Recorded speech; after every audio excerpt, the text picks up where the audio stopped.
Paper 25. The Messenger Hosts of Space. Ranking intermediately in the family of the infinite spirit are the messenger hosts of space. These versatile beings function as the connecting links between the higher personalities and the ministering spirits. The messenger hosts include the following orders of celestial beings. 1. Havona Servitals. 2. Universal Conciliators. 3. Technical Advisors. 4. Custodians of Records on Paradise. 5. Celestial Recorders. 6. Urantia Companions. 7. Paradise Companions. Of the 7 groups enumerated, only 3, Servitals, Conciliators, and Urantia Companions, are created as such. The remaining 4 represent attainment levels of the angelic orders.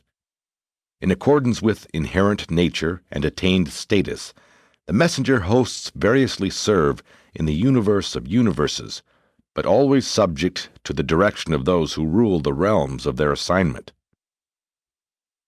1. The Havona Servitals. Though denominated servitals, these midway creatures of the central universe are not servants in any menial sense of the word. In the spiritual world, there is no such thing as menial work. All service is sacred and exhilarating. Neither do the higher orders of beings look down upon the lower orders of existence. The Havona Servitals are the joint creative work of the 7 master spirits and their associates, the 7 supreme power directors. This creative collaboration comes the nearest to being the pattern for the long list of reproductions of the dual order in the evolutionary universes, extending from the creation of a bright and morning star by a creator-son, creative spirit liaison, down to sex procreation on worlds like Urantia. The number of servitals is prodigious, and more are being created all the time.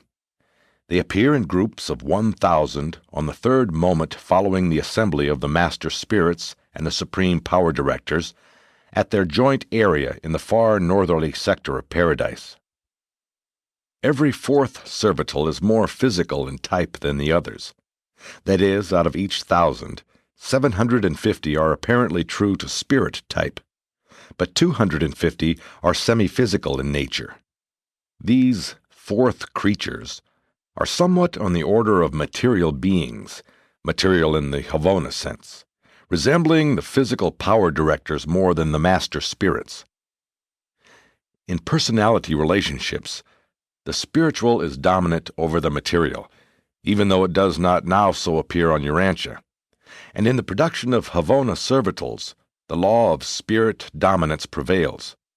The established ratio yields 3 spiritual beings to 1 semi-physical.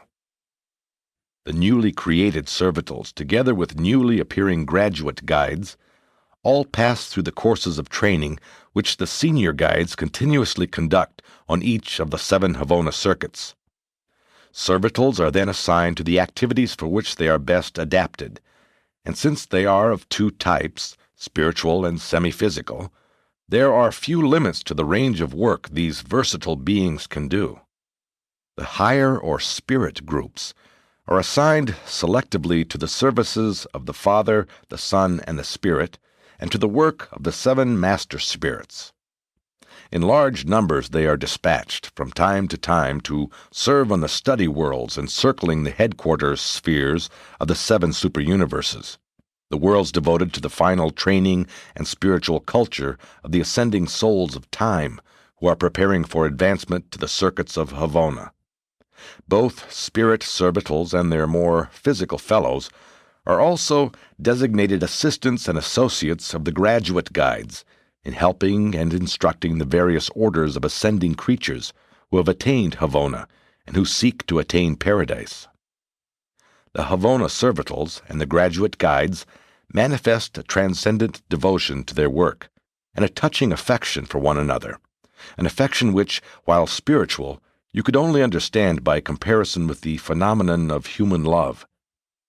There is divine pathos in the separation of the servitals from the guides, as so often occurs when the servitals are dispatched on missions beyond the limits of the central universe. But they go with joy and not with sorrow. The satisfying joy of high duty is the eclipsing emotion of spiritual beings. Sorrow cannot exist in the face of the consciousness of divine duty faithfully performed.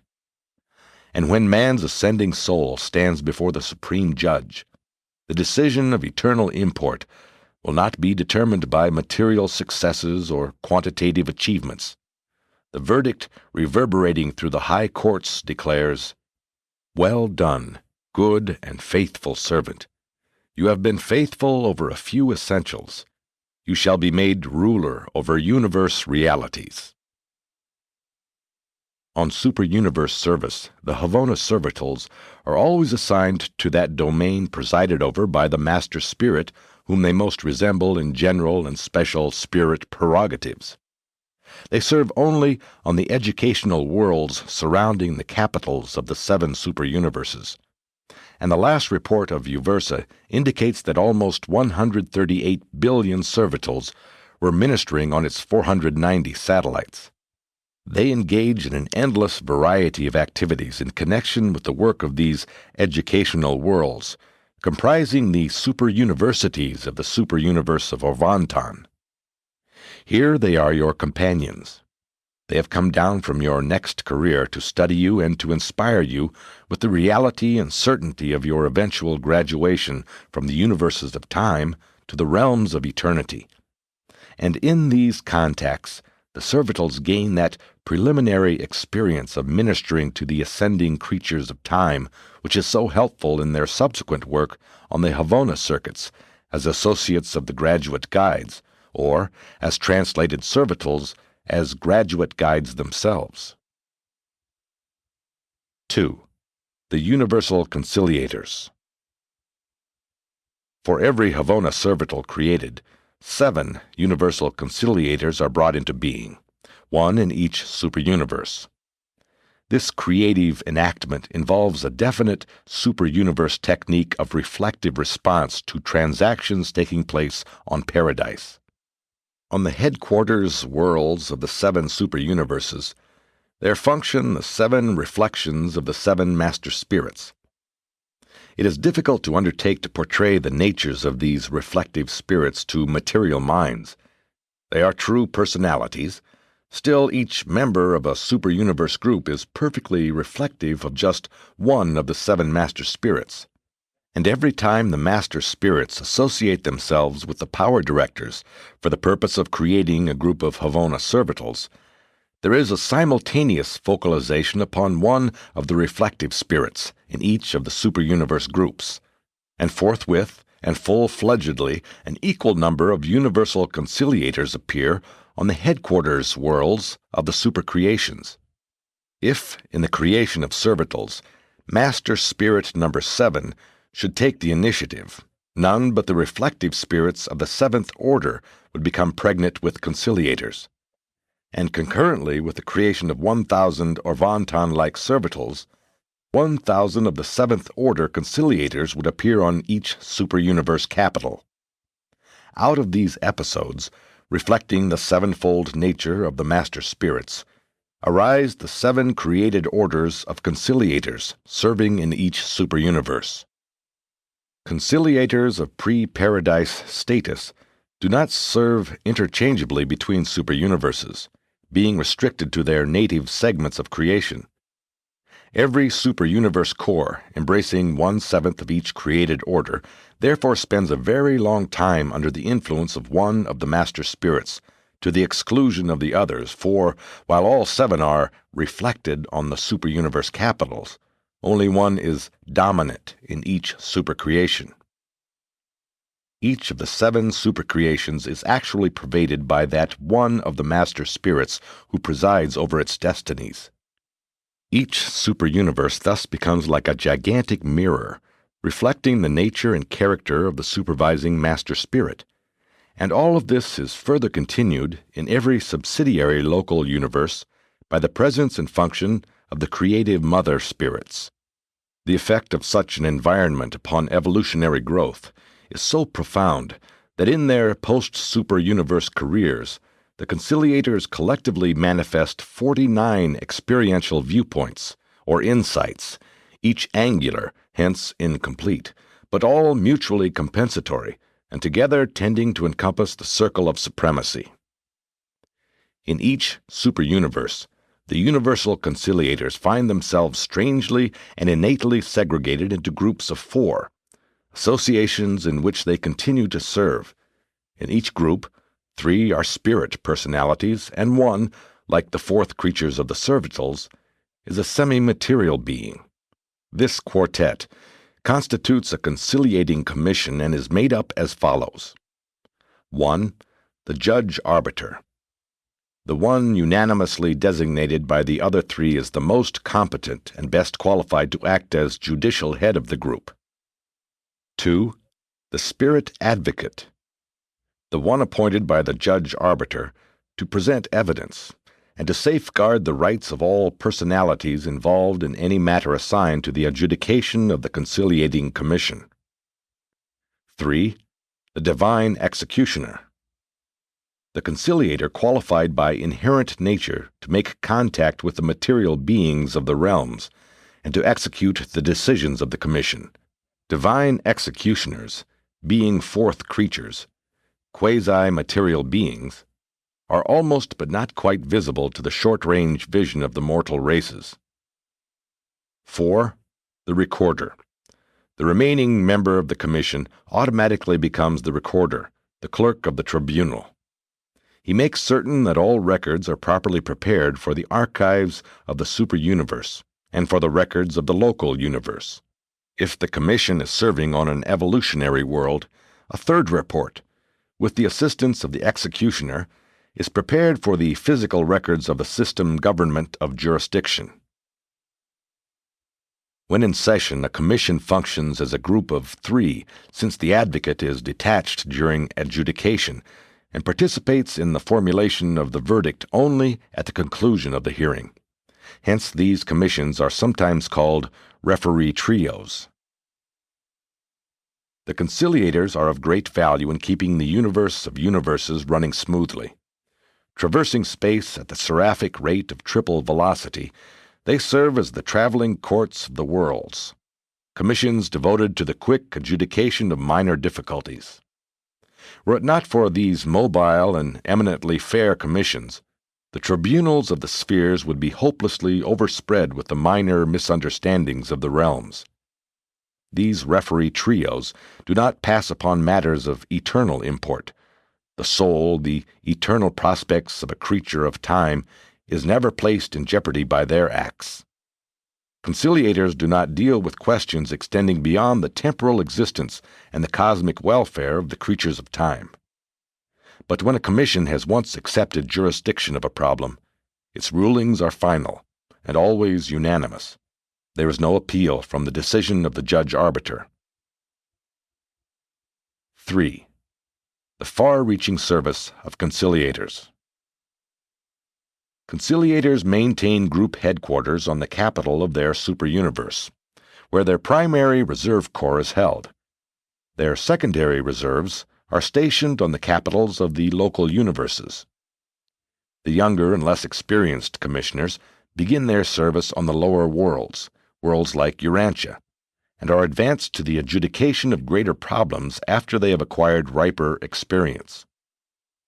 The order of conciliators is wholly dependable. Not one has ever gone astray. Though not infallible in wisdom and judgment, they are of unquestioned reliability and unerring in faithfulness. They take origin on the headquarters of a super-universe and eventually return thereto, advancing through the following levels of universe service. 1. Conciliators to the worlds. Whenever the supervising personalities of the individual worlds become greatly perplexed or actually deadlocked concerning the proper procedure under existing circumstances, and if the matter is not of sufficient importance to be brought before the regularly constituted tribunals of the realm, then, upon the receipt of a petition of 2 personalities, one from each contention, a conciliating commission will begin to function forthwith. When these administrative and jurisdictional difficulties have been placed in the hands of the conciliators for study and adjudication, they are supreme in authority. But they will not formulate a decision until all the evidence has been heard, and there is absolutely no limit to their authority to call witnesses from anywhere and everywhere. And while their decisions may not be appealed, sometimes matters so develop that the Commission closes its records at a given point, concludes its opinions, and transfers the whole question to the higher tribunals of the realm. The Commissioner's decisions are placed on the planetary records, and, if necessary, are put into effect by the divine executioner. His power is very great, and the range of his activities on an inhabited world is very wide. Divine executioners are masterful manipulators of that which is in the interests of that which ought to be. Their work is sometimes carried out for the apparent welfare of the realm, and sometimes their acts on the worlds of time and space are difficult of explanation. Though executing decrees in defiance of neither natural law nor the ordained usages of the realm, they do ofttimes effect their strange doings and enforce the mandates of the conciliators in accordance with the higher laws of the system administration. 2. Conciliators to the system headquarters. From service on the evolutionary worlds, these commissions of 4 are advanced to duty on a system headquarters. Here they have much work to do, and they prove to be the understanding friends of men, angels, and other spirit beings. The referee trios are not so much concerned with personal differences as with group contentions, and with misunderstandings arising between different orders of creatures. And on a system headquarters there live both spiritual and material beings, as well as the combined types, such as the material sons. The moment the creators bring into existence evolving individuals with the power of choice, that moment a departure is made from the smooth working of divine perfection. Misunderstandings are certain to arise, and provision for the fair adjustment of these honest differences of viewpoint must be made. We should all remember that the all-wise and all-powerful creators could have made the local universes just as perfect as Havona. No conciliating commissions need function in the central universe. But the creators did not choose in their all-wisdom to do this. And while they have produced universes which abound in differences and teem with difficulties, they have likewise provided the mechanisms and the means for composing all these differences and for harmonizing all this seeming confusion. 3. The Constellation Conciliators. From service in the systems, the conciliators are promoted to the adjudication of the problems of a constellation, taking up the minor difficulties arising between its 100 systems of inhabited worlds. Not many problems developing on the constellation headquarters fall under their jurisdiction, but they are kept busy going from system to system gathering evidence and preparing preliminary statements. If the contention is honest, if the difficulties arise out of sincere differences of opinion and honest diversity of viewpoints, no matter how few persons may be involved, no matter how apparently trivial the misunderstanding, a conciliating commission can always be had to pass upon the merits of the controversy. 4. Conciliators to the local universes. In this larger work of a universe, the commissioners are of great assistance to both the Melchizedeks and the magisterial sons, and to the constellation rulers and the hosts of personalities concerned with the coordination and administration of the 100 constellations. The different orders of seraphim and other residents of the headquarters spheres of a local universe also avail themselves of the help and decisions of the referee trios.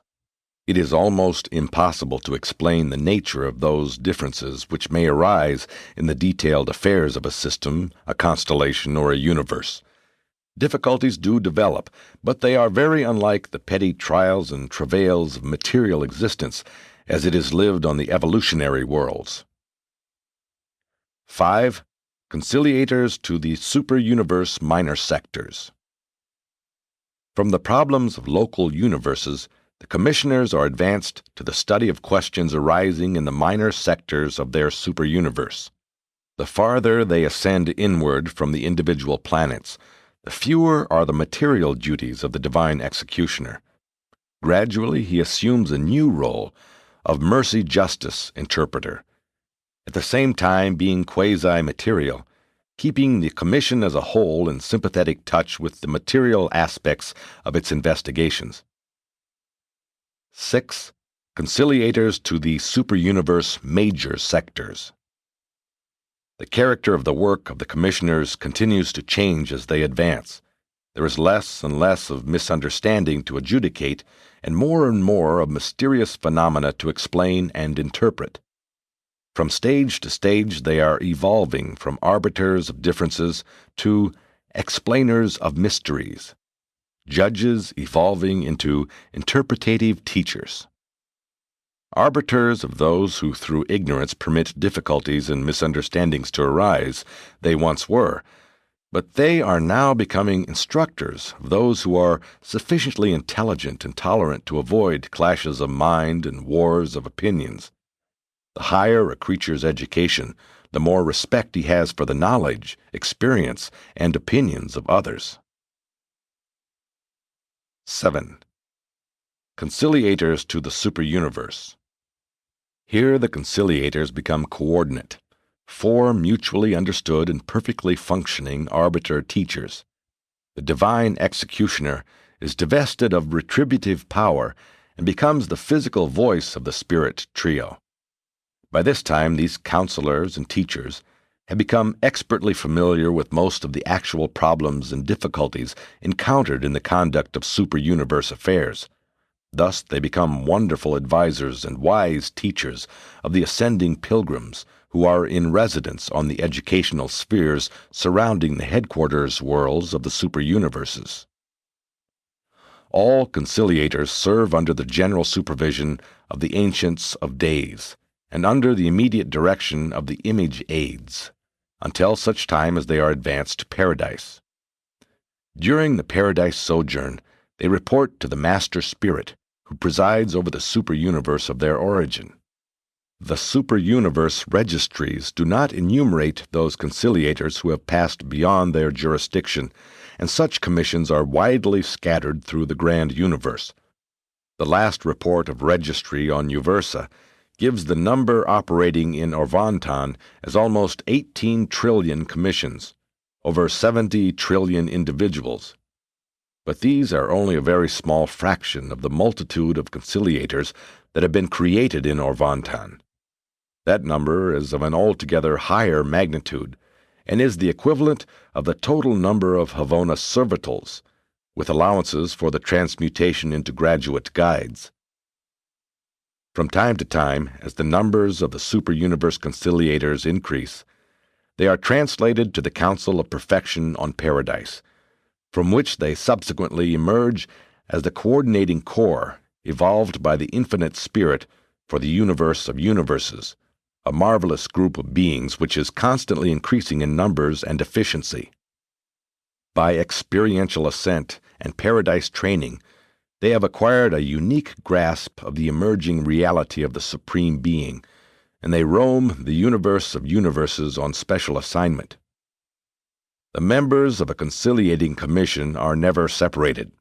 A group of 4 forever serve together just as they were originally associated. Even in their glorified service, they continue to function as quartets of accumulated cosmic experience and perfected experiential wisdom. They are eternally associated as the embodiment of the supreme justice of time and space. 4. Technical advisors. These legal and technical minds of the spirit world were not created as such. From the early Superuniverses and Omniaphim, 1 million of the most orderly minds were chosen by the infinite spirit as the nucleus of this vast and versatile group.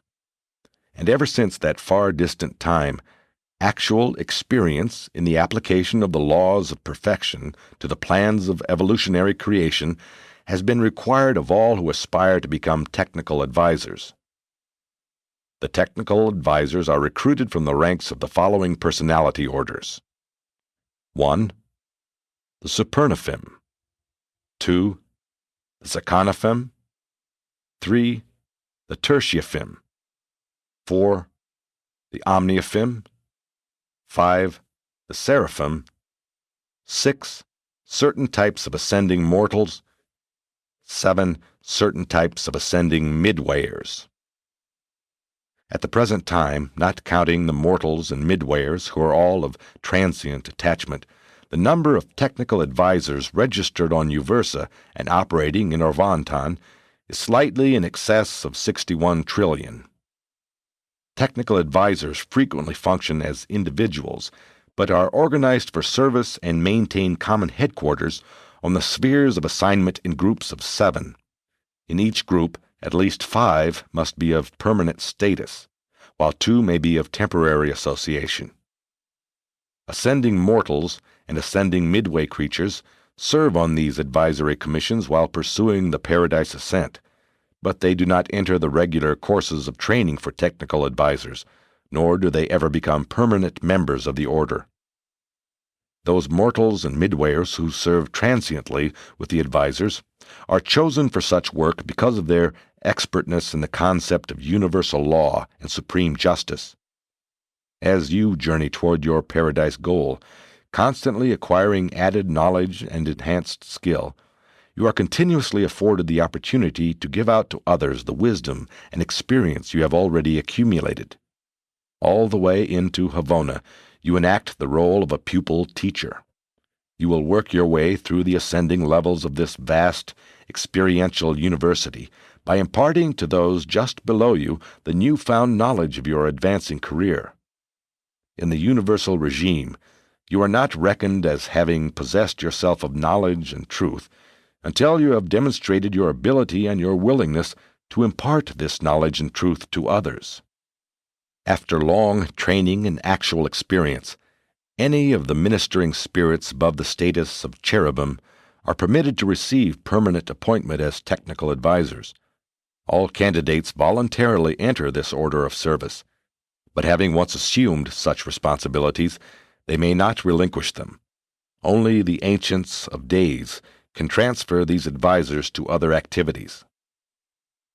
The training of technical advisors, begun in the Melchizedek colleges of the local universes, continues to the courts of the Ancients of Days.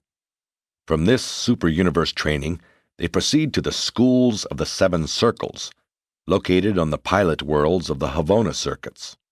And from the pilot worlds, they are received into the College of the Ethics of Law and the Technique of Supremacy, the Paradise Training School for the perfecting of technical advisors. These advisors are more than legal experts. They are students and teachers of applied law, the laws of the universe applied to the lives and destinies of all who inhabit the vast domains of the far-flung creation. As time passes, they become the living law libraries of time and space, preventing endless trouble and needless delays by instructing the personalities of time regarding the forms and modes of procedure most acceptable to the rulers of eternity. They are able so to counsel the workers of space as to enable them to function in harmony with the requirements of paradise. They are the teachers of all creatures concerning the technique of the creators. Such a living library of applied law could not be created. Such beings must be evolved by actual experience. The infinite deities are existential, hence are compensated for lack of experience. They know all even before they experience all, but they do not impart this non-experiential knowledge to their subordinate creatures. Technical advisors are dedicated to the work of preventing delay, facilitating progress, and counseling achievement. There is always a best and right way to do things. There is always the technique of perfection, a divine method. and these advisors know how to direct us all in the finding of this better way. These exceedingly wise and practical beings are always closely associated with the service and work of the universal censors. The Melchizedeks are provided with an able corps. The rulers of the systems, constellations, universes, and superuniverse sectors are all bountifully supplied with these technical or legal reference minds of the spiritual world. A special group act as law counselors to the life carriers, advising these sons concerning the extent of permissible departure from the established order of life propagation, and otherwise instructing them respecting their prerogatives and latitudes of function. They are the advisors of all classes of beings regarding the proper usages and techniques of all spirit world transactions, but they do not directly and personally deal with the material creatures of the realms. Besides counseling regarding legal usages, technical advisors are equally devoted to the efficient interpretation of all laws concerning creature beings, physical, mindal, and spiritual. They are available to the universal conciliators and to all others who desire to know the truth of law. In other words, to know how the supremacy of deity may be depended upon to react in a given situation, having factors of an established physical, mindal, and spiritual order. They even essay to elucidate the technique of the ultimate. Technical advisors are selected and tested beings. I have never known one of them to go astray. We have no records on Uversa of their ever having been adjudged in contempt of the divine laws they so effectively interpret and so eloquently expound. There is no known limit to the domain of their service. Neither has any been placed upon their progress. They continue as advisors even to the portals of paradise. The whole universe of law and experience is open to them. 5. The custodians of records on paradise. From among the tertiary Supernifum in Havona, certain of the senior chief recorders are chosen as custodians of records, as keepers of the formal archives of the Isle of Light, those archives which stand in contrast to the living records of registry in the minds of the custodians of knowledge, sometimes designated the living library of paradise.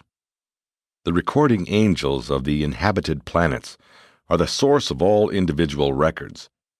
Throughout the universes, other recorders function regarding both formal records and living records. From Urantia to paradise, both recordings are encountered. In a local universe, more of the written records and less of the living. On paradise, more of the living and less of the formal. On Uversa, both are equally available. Every occurrence of significance in the organized and inhabited creation is a matter of record. While events of no more than local importance find only a local recording, those of wider significance are dealt with accordingly. From the planets, systems, and constellations of Nebadon, everything of universe import is posted on Salvington, and from such universe capitals, those episodes are advanced to higher recording which pertain to the affairs of the sector and supergovernments. Paradise also has a relevant summary of superuniverse and Havona data, and this historic and cumulative story of the universe of universes is in the custody of these exalted tertiary Supernifum. While certain of these beings have been dispatched to the superuniverses to serve as chiefs of records, directing the activities of the celestial recorders, not one has ever been transferred from the permanent roll call of their order. 6. The celestial recorders. These are the recorders who execute all records in duplicate, making an original spirit recording and a semi-material counterpart, what might be called a carbon copy. This they can do because of their peculiar ability simultaneously to manipulate both spiritual and material energy. Celestial recorders are not created as such. They are ascendant seraphim from the local universes. They are received, classified, and assigned to their spheres of work by the councils of the chiefs of records on the headquarters of the 7 Superuniverses. There also are located the schools for training celestial recorders. The school on Uversa is conducted by the perfecters of wisdom and the divine counselors. As the recorders advance in universe service, they continue their system of dual recording, thus making their records always available to all classes of beings, from those of the material order to the high spirits of light. In your transition experience, as you ascend from this material world, you will always be able to consult the records of, and to be otherwise conversant with, the history and traditions of your status sphere. The recorders are a tested and tried core. Never have I known of the defection of a celestial recorder, and never has there been discovered a falsification in their records. They are subjected to a dual inspection, their records being scrutinized by their exalted fellows from Uversa and by the mighty messengers, who certify to the correctness of the quasi-physical duplicates of the original spirit records. While the advancing recorders stationed on the subordinate spheres of record in the Urantia universes number trillions upon trillions, those of attained status on Uversa are not quite 8 million in number. These senior or graduate recorders are the super-universe custodians and forwarders of the sponsored records of time and space. Their permanent headquarters are in the circular abodes surrounding the area of records on Uversa. They never leave the custody of these records to others. As individuals they may be absent, but never in large numbers. Like those Supernifim who have become custodians of records, the corps of celestial recorders is of permanent assignment. Once Seraphim and Supernifim are mustered into these services, they will respectively remain celestial recorders and custodians of records until the day of the new and modified administration of the full personalization of God the Supreme.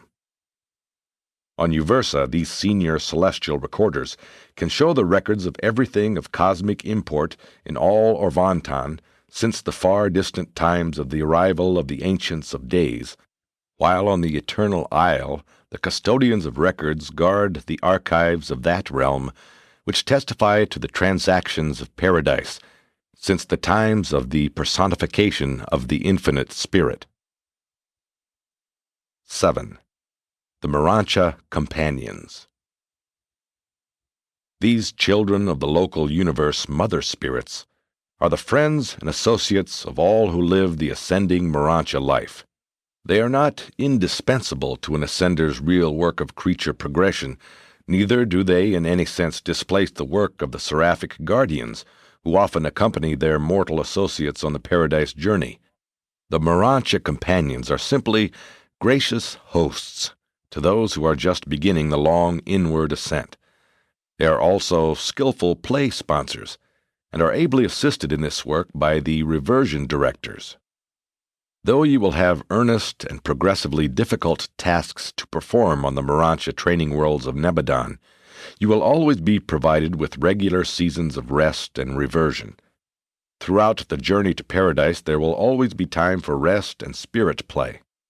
And in the career of light and life there is always time for worship and new achievement. These Urantia companions are such friendly associates that when you finally leave the last phase of the Urantia experience, as you prepare to embark upon the super-universe spirit adventure, you will truly regret that these companionable creatures cannot accompany you, but they serve exclusively in the local universes. At every stage of the ascending career, all contactable personalities will be friendly and companionable, but not until you meet the Paradise Companions will you find another group so devoted to friendship and companionship. The work of the Urantia Companions is more fully depicted in those narratives dealing with the affairs of your local universe. 8.